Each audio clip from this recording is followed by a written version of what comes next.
स्वागत है आप सभी स्टूडेंटों का जेएमबी स्टडी भारत में। तो आज हम स्टडी करते हैं अंगद सर के साथ कक्षा 9वीं की गणित के अध्याय 1 संख्या पद्धति की प्रश्नावली 1.1 के सभी प्रश्नों का हल। तो आइए वीडियो को शुरू करते हैं। तो हम आज स्टार्ट करते हैं क्लास 9 की अध्याय 1 संख्या पद्धति की प्रश्नावली 1.1, जिसका पहला क्वेश्चन हमें दिया गया है। प्रश्न 1, क्या 0 एक परिमेय संख्या है? क्या इसे आप P/Q के रूप में लिख सकते हैं, जहां P और Q पूर्णांक हों और Q बराबर नहीं है 0 है। तो इस प्रश्न को हल करने के लिए सबसे पहले हमें परिमेय संख्या की परिभाषा याद होना चाहिए। इस प्रश्न को हम इस प्रकार से हल करेंगे। पहले प्रश्न का उत्तर है क्या 0 एक परिमेय संख्या है? तो इसका आंसर हम देंगे हाँ, 0 एक परिमेय संख्या है। क्या है? यह एक परिमेय संख्या है। कैसे है? अब देखो, 0 एक परिमेय संख्या है। इसे हम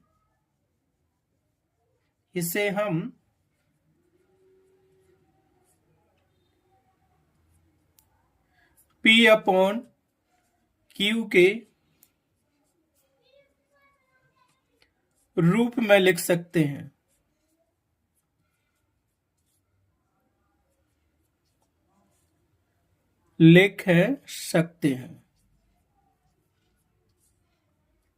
इसे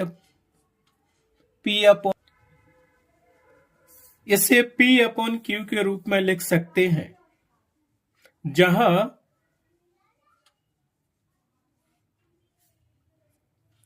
P और Q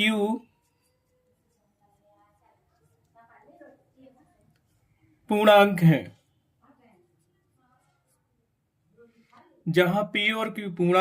और Q बराबर नहीं है 0 के।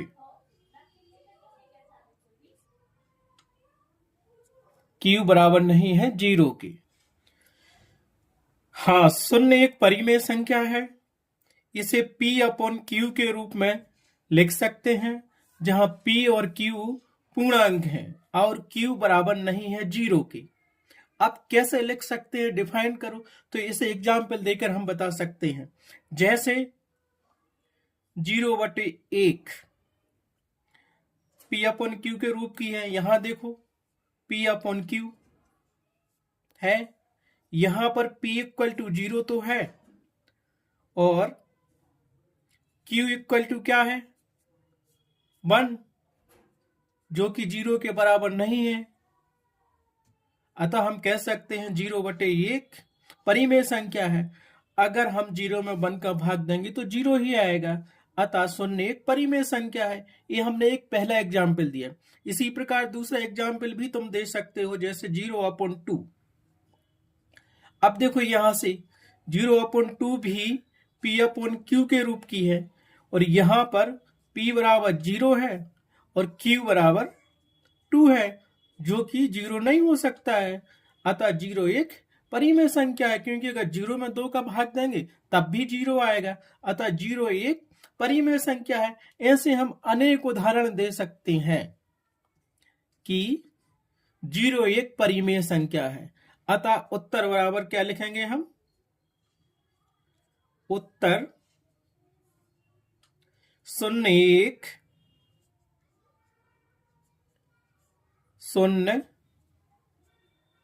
एक परिमेय संख्या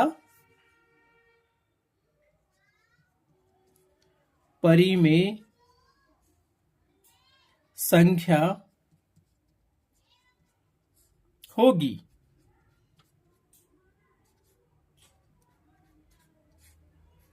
शून्य एक परिमेय संख्या हो। इस क्वेश्चन का आंसर आप लोगों को समझ में तो आ गया होगा। फिर से हम एक बार समझा देते हैं। जैसे क्या शून्य एक परिमेय संख्या है?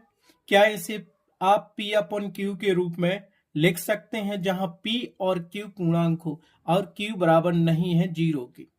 तो हमने आंसर दिया हाँ, शून्य एक परिमेय संख्या है, इसे P अपॉन Q के रूप में लिख सकते हैं, जहां P और Q पूर्णांक है और Q बराबर नहीं है 0 के।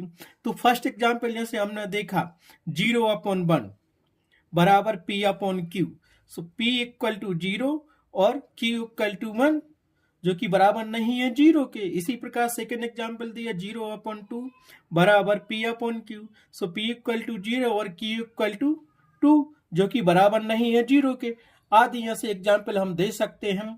अतः उत्तर शून्य एक परिमेय संख्या होगी, जिसे P अपॉन Q के रूप में लिख सकते हैं और P और Q पूर्णांक है और Q बराबर नहीं है 0 के। अब हम देखते हैं सेकेंड क्वेश्चन। हमें सेकेंड क्वेश्चन दिया गया है 3 और 4 के बीच में 6 परिमेय संख्या ज्ञात कीजिए। कितनी संख्या हमें ज्ञात करनी है? इसमें 6 परिमेय संख्याओं को ज्ञात करना है 3 और 4 के बीच में। अब हम उसको हल करेंगे। संख्या 3 व 4 के बीच में अनेक परिमेय संख्या हो सकती हैं, लेकिन हमें यहाँ 6 परिमेय संख्या ज्ञात करनी है। कितनी परिमेय संख्या ज्ञात करनी है? 6 परिमेय संख्या ज्ञात करनी है। अब परिमेय संख्याओं को ज्ञात करने के लिए अनेक विधियां हैं, लेकिन आज हम सबसे सरल एवं प्रमुख विधि के द्वारा परिमेय संख्याओं को ज्ञात करेंगे। बस इस विधि में हमें केवल एक ट्रिक याद रखनी होती है। जैसे कितनी परिमेय संख्या ज्ञात करनी है, तो इस क्वेश्चन में हमें कहा गया कि 6 परिमेय संख्या ज्ञात करो। तो हम यहाँ क्या करेंगे, यहाँ पे हम लिख देंगे। तो 6 परिमेय संख्या ज्ञात करनी है, तो यहाँ पे हम लिखेंगे 6 + 1 बराबर कितना? 7 होता है। हमें 6 परिमेय संख्या ज्ञात करनी थी। अगर यदि क्वेश्चन में 5 बोलता तो हम 5 + 1 करते। अगर 3 बोलता कि 3 संख्या परिमेय संख्या ज्ञात करो, तो हम 3 + 1 करते, तो बराबर 4 हो जाता। मेन यही चीज है कि हमें कितनी परिमेय संख्या ज्ञात करनी है।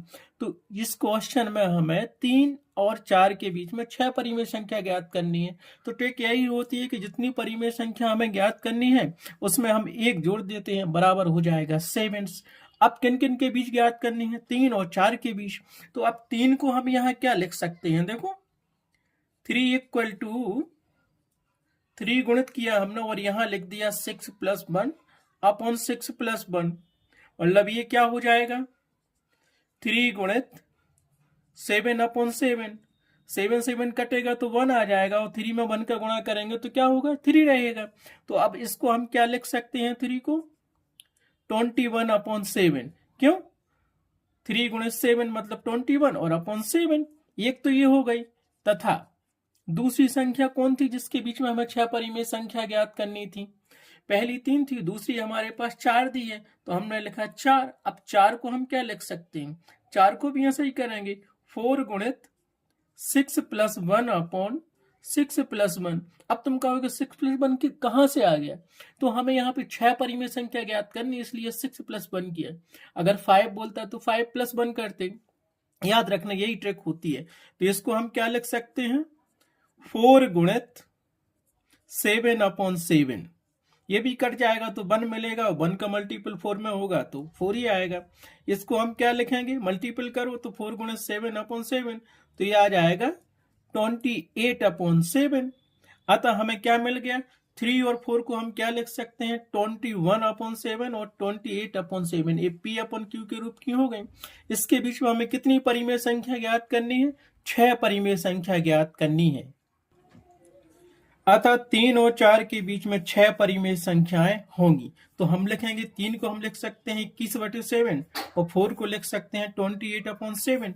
तो इसको हम लिखेंगे 21 अपॉन 7 और लास्ट में लिख देंगे हम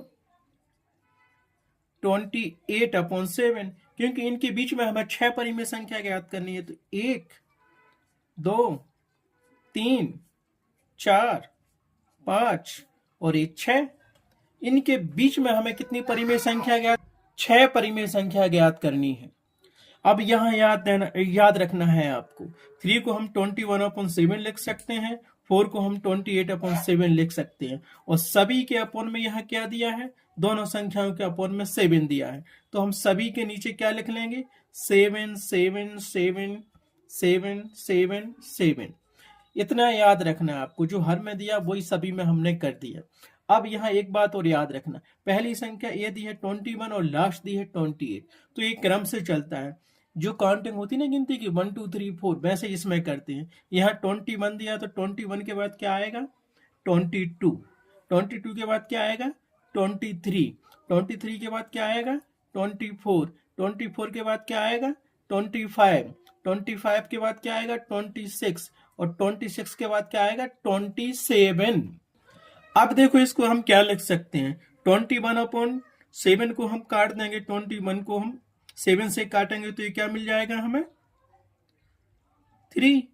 बाकी ज्यों का त्यों लिख देंगे, 22/7, 23/7, 24/7, 25/7, 26/7, 27/7, और लास्ट को काट देंगे, 28 को 7 से काटेंगे तो ये मिलेगा हमें 4।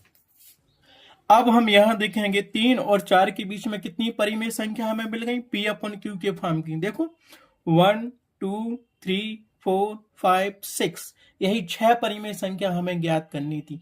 अतः उत्तर हमारे पास क्या हो जाएगा, उत्तर बराबर 3 और 4 के बीच की 6 परिमेय संख्याएं, अतः उत्तर बराबर होगा 3 व 4 के बीच 6 परिमेय संख्या इस प्रकार से होंगी। पहली परिमेय संख्या हमें मिलेगी 22/7, दूसरी मिलेगी 23/7, तीसरी मिलेगी 24/7, चौथी मिलेगी 25/7, पांचवी मिलेगी 26/7, और लास्ट मिलेगी 27/7। इस प्रकार से ये 6 परिमेय संख्या हमें मिल गई। जो इनमें से कटती हो उनको काट भी सकते हो, नहीं तो ज्यों की त्यों लिख दो, आंसर हमारे पास सही मिल जाएगा। 6 परिमेय संख्या, 3 व 4 के बीच में 6 परिमेय संख्या इस प्रकार से होंगी। पिछले प्रश्न की तरह हमें यहां भी परिमेय संख्याओं को ज्ञात करना है। जैसे तीसरा क्वेश्चन दिया गया है, 3/5 और 4/5 के बीच 5 परिमेय संख्याएं ज्ञात कीजिए। ध्यान रखना यहाँ पे हमें 5 परिमेय संख्या ज्ञात करनी है। वैसे तो परिमेय संख्या इन दोनों के बीच में अनेक परिमेय संख्या होंगी, लेकिन हमें केवल 5 परिमेय संख्या ज्ञात करनी है। तो प्रश्न 2 की तरह हम इस प्रश्न को भी हल करेंगे। तो पिछले प्रश्न की तरह इस प्रश्न को भी हम हल करेंगे। हमें संख्या 3/5 और 4/5 के बीच में 5 परिमेय संख्या ज्ञात करना है। अतः यहां हम क्या करेंगे, यहां हम लिखेंगे 5 + 1 = 6। कितनी परिमेय संख्या ज्ञात करनी है, 5 परिमेय संख्या ज्ञात करनी है, 3/5 और 4/5। तो 3/5 को हम क्या लिखेंगे, इसीलिए 3/5 बराबर कर सकते हैं हम 3/5 गुणित 5 + 1/5 + 1। तो ये हो जाएगा अपने पास 3/5 गुणित 6/6। ये कटेगा तो 1 बचेगा, 1 का मल्टीप्लेस में होगा तो आएगा इतना ही। तो इसको हम क्या लिख सकते हैं, 3 × 6 18, 5 × 6 30। एक तो ये हो गई पहली संख्या जो दी गई है। 3/5 को हम 18/30 लिख सकते हैं।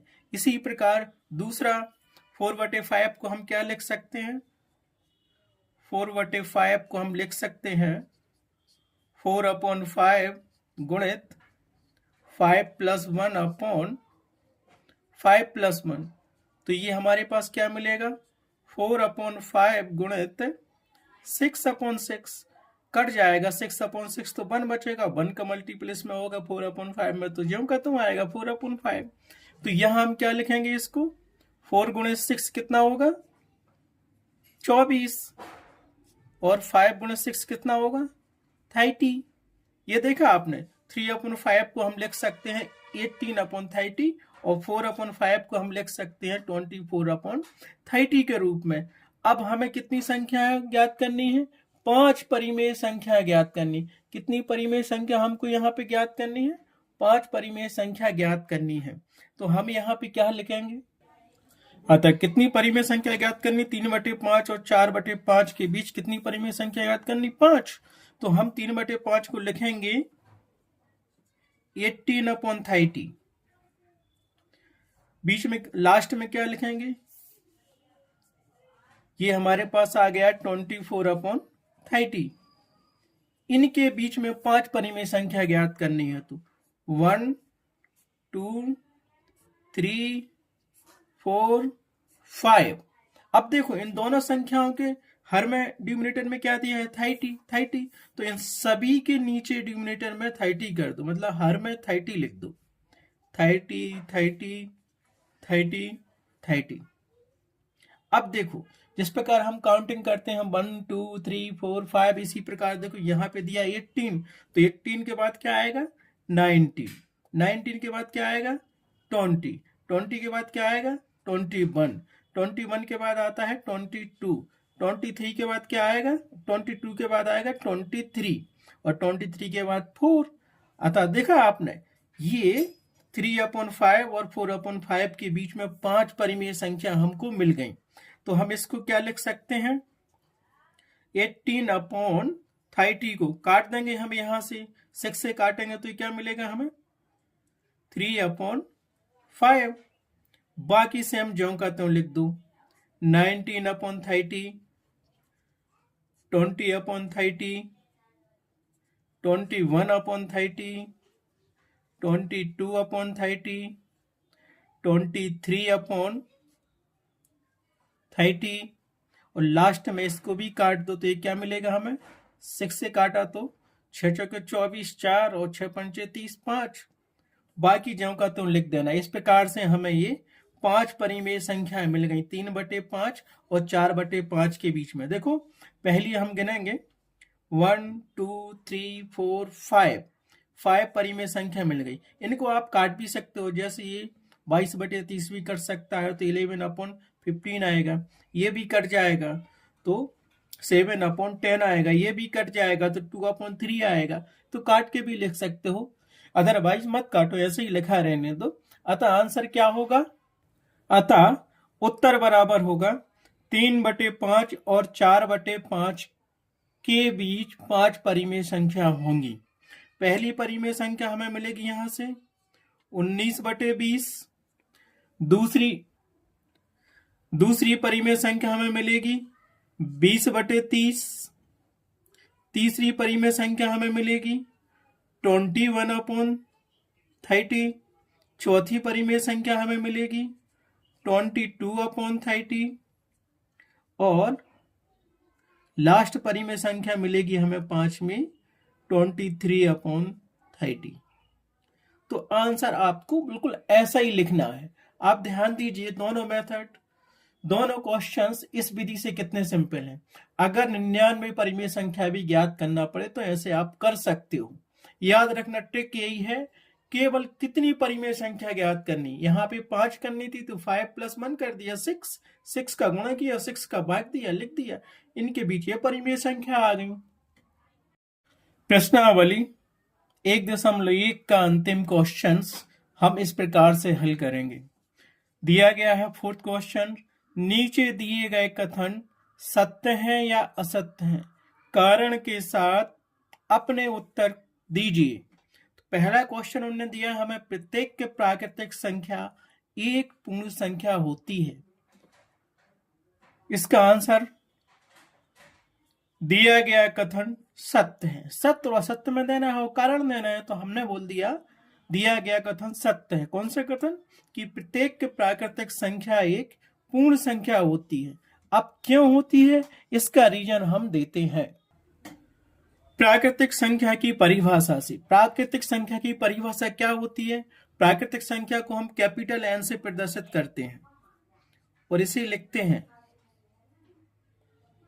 1 2 3 4 एंड सो ऑन इन्फिनिटी तक। जितनी भी धनात्मक संख्या होती हैं जो एक से शुरू होकर अनंत तक जाती हैं, वो सभी प्राकृतिक संख्याएं कहलाती हैं। पहला समीकरण हमने इसको दे दिया। अब देखेंगे तथा दूसरा उसने पूछा पूर्ण संख्या, तो यहां हम लिखेंगे पूर्ण संख्या की परिभाषा से पूर्ण संख्या तथा पूर्ण संख्या की परिभाषा से। अब पूर्ण संख्या की परिभाषा कैसे होती है? सबसे पहले तो पूर्ण संख्या को हम होल नंबर कहते हैं और इसे अंग्रेजी के कैपिटल डब्ल्यू से दर्शाते हैं। और पूर्ण संख्या होती है हमारे पास 0 1 2 3 4 एंड सो ऑन इन्फिनिटी। अर्थात जितनी भी धनात्मक संख्या होती हैं जो 0 से स्टार्ट होती हैं और अनंत तक जाती हैं, वो पूर्ण संख्या कहलाती हैं, जिसको हम होल नंबर कहते हैं। तो यहाँ पे हम देखेंगे समीकरण 1 और समीकरण 2 से स्पष्ट दिख रहा है। अर्थात समीकरण 1 है प्राकृतिक संख्याएं और समीकरण 2 है पूर्ण संख्याएं। दिख रहा है कि प्राकृतिक संख्या 1 से शुरू होती हैं और अनंत तक जाती हैं और वो भी धनात्मक होती हैं सारी संख्याएं, जबकि पूर्ण संख्या 0 से शुरू होकर अनंत तक जाती हैं। 0 मतलब धनात्मक दिशा में अनंत तक की ओर जाती हैं। अतः स्पष्ट दिख रहा है कि जितनी भी पूर्ण संख्याएं हैं उनमें सारी प्राकृतिक संख्याएं दिख रही हैं। देखो 1 1 2 2 3 3 4 4 इन्फिनिटी तक। केवल 0 प्राकृतिक संख्याओं में नहीं है। और हमारा क्वेश्चन यही था कि प्रत्येक प्राकृतिक संख्या एक पूर्ण संख्या होती है, तो जितनी भी प्राकृतिक संख्याएं हैं वो सारी प्राकृतिक संख्याएं इसमें हमें दिख रही हैं पूर्ण संख्या में। अतः हम कह सकते हैं कि दिया गया कथन सत्य है। अतः हम कह सकते हैं कि प्रत्येक के प्राकृतिक संख्या एक पूर्ण संख्या होती है। उत्तर बराबर दिया गया कथन सत्य है। अब हम देखते हैं क्वेश्चन नंबर 4 का सेकंड क्वेश्चन। उसने पूछा है कि प्रत्येक पूर्णांक एक पूर्ण संख्या होती है। तो हल करेंगे, हम आंसर देंगे दिया गया कथन असत्य है। अब दिया गया कथन असत्य क्यों है, यहां हम देखते हैं पूर्णांक की परिभाषा से और पूर्ण संख्या की परिभाषा से। दोनों परिभाषाओं को हम देखेंगे और स्पष्ट करेंगे और कारण देंगे कि यह कथन असत्य है। पूर्णांक संख्या की परिभाषा से। अब पूर्णांक संख्या क्या होती है? पूर्णांक संख्या को हम इंटीजर कहते हैं और इंग्लिश के कैपिटल जेड लेटर से प्रदर्शित करते हैं। ए जेड इंटीजर पूर्णांक संख्या।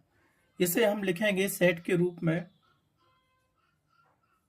Infinity and so on -3 -2 -1 0 +1 +2 +3 +4 plus and so on infinity तक। इसको नंबर दिया हमने 1, क्योंकि पूर्णांक संख्याओं में सभी धनात्मक संख्याएं और सभी ऋणात्मक संख्याओं के साथ साथ 0 भी शामिल होता है। सभी धनात्मक संख्या अनंत तक जाती हैं, उसी प्रकार सभी ऋणात्मक संख्याएं भी अनंत तक जाती हैं और 0 भी पूर्णांक संख्या में शामिल होता है। अब आगे हम देखेंगे, देखिए तथा पूर्ण संख्या की परिभाषा से। अब पूर्ण संख्या को हम होल नंबर कहते हैं। पहले क्वेश्चन में हमने सॉल्व किया था, चौथे के पहले क्वेश्चन में, कि पूर्ण संख्या क्या होती है, तो उसकी डेफिनेशन हम देते हैं जिसे होल नंबर कहते हैं। इसको हम लिखते हैं 0 +1 +2 +3 एंड सो ऑन इन्फिनिटी तक। ये इसको दे दिया हमने नंबर 2 इक्वेशन। अब समीकरण 1 को देखिए और समीकरण 2 को देखिए। क्या जो पूर्ण संख्याएं दी हैं वो सारी इसमें इंटीजर में है, पूर्णांक संख्याओं में है? हाँ, 0 1 2 3 4 एंड सो ऑन इन्फिनिटी तक सारी धनात्मक संख्याएं पूर्णांक संख्या में शामिल है। लेकिन सभी पूर्णांक संख्याएं पूर्ण संख्या में तो नहीं हो सकती, क्योंकि पूर्णांक संख्याओं में ऋणात्मक संख्याएं भी होती हैं जो अनंत तक जाती हैं और यहाँ दिख रहा है केवल धनात्मक संख्याएं हैं जीरो के साथ साथ जो अनंत तक जाती हैं। ऋणात्मक संख्या पूर्ण संख्या में नहीं है। और हमें कथन दिया गया है कि प्रत्येक पूर्णांक संख्या एक पूर्ण संख्या होती है। तो प्रत्येक पूर्णांक में ऋणात्मक संख्याएं शामिल हैं, लेकिन पूर्ण संख्या में ऋणात्मक संख्या नहीं है। अतः हम कह सकते हैं कि दिया गया कथन असत्य है। अतः हम कह सकते हैं कि कथन असत्य है कि प्रत्येक पूर्णांक संख्या एक पूर्ण संख्या होती है। सो उत्तर बराबर होगा दिया गया कथन क्या है? असत्य है। असत्य है। ठीक है। इस प्रकार से इन परिभाषाओं को भी आप याद रखना कि पूर्णांकों की परिभाषा क्या होती है और पूर्ण संख्या की परिभाषा क्या होती है। प्रश्न 4 का लास्ट क्वेश्चन नंबर 3। प्रत्येक परिमेय संख्या एक पूर्ण संख्या होती है। हमें सिद्ध करना है कि क्या दिया गया कथन सत्य है कि असत्य है। तो हल करेंगे हम, तो आंसर लिखेंगे हम दिया गया कथन असत्य है। अब क्यों असत्य है? इसके लिए हमें परिमेय संख्या की परिभाषा मालूम होना चाहिए और पूर्ण संख्या की परिभाषा याद होना चाहिए। तो पहले तो यहां हम देखेंगे परिमेय संख्या की परिभाषा क्या कहती है। तो परिमेय संख्या की परिभाषा से, परिमेय संख्या की परिभाषा क्या होती है? परिमेय संख्या को हम कैपिटल क्यू से प्रदर्शित करते हैं और इसे हम लिखते हैं P अपॉन क्यू के रूप में, जहां P और Q क्या होते हैं? P और Q दोनों क्या है? पूर्णांक संख्या होती हैं। दोनों पूर्णांक है एवं Q बराबर नहीं होता है 0 के। इसको हमने दे दिया समीकरण 1। P अपॉन Q के रूप, जितनी भी परिमेय संख्या है भिन्नात्मक होती हैं, P अपॉन Q के रूप की होती हैं और Q बराबर 0 नहीं होता है। अब देखेंगे हम पूर्ण संख्या की परिभाषा से। अब देखेंगे हम पूर्ण संख्या की परिभाषा से। पूर्ण संख्या को हम होल नंबर कहते हैं और इसे हम अंग्रेजी के कैपिटल W लेटर से दर्शाते हैं। ये देखो 0 +1 +2 +3 एंड सो ऑन इन्फिनिटी तक जितने भी होल नंबर हैं 0 से स्टार्ट होते हैं और धनात्मक दिशा में अनंत तक जाते हैं। तो इसको दे दिया हमने समीकरण 2। अब देखिए समीकरण 1 में जो परिमेय संख्या दी गई है वो P अपॉन Q के रूप की दी गई है। P और Q पूर्णांक संख्या है और Q बराबर नहीं है 0। लेकिन पूर्ण संख्या केवल हमें 0 1 2 3 4 दी गई है, भिन्नात्मक रूप में नहीं दी गई है। जैसे हम एक एग्जाम्पल देते हैं, जैसे कि 1/2। 1/2 क्या है? P अपॉन Q के रूप की है और P बराबर हमें यहां 1 मिला बा Q बराबर हमें यहां क्या मिलेगा 2, जो कि 0 के बराबर नहीं है। अतः यह क्या है? एक परिमेय संख्या है। लेकिन 1/2 क्या समीकरण 2 में आपको दिख रहा है? नहीं दिख रहा है ना। 0 1 2 3 4 5 एंड सो इन्फिनिटी दी है। अगर 1 में हम 2 का भाग देंगे तो ये कितना आएगा? 0.5 आएगा, जो कि एक पूर्ण संख्या नहीं है, पॉइंट में संख्या दी है 1/2। अतः दिया गया कथन असत्य है कि प्रत्येक परिमेय संख्या एक पूर्ण संख्या होती है। तो उत्तर में हम क्या लिखेंगे? उत्तर बराबर कथन असत्य है, कथन असत्य है, असत्य है। क्योंकि 1/2 परिमेय संख्या तो है, परिमेय संख्या तो है, परंतु पूर्ण संख्या नहीं है। इस प्रकार से हमारी संख्या पद्धति की पहली प्रश्नावली 1.1 संपूर्ण हुई।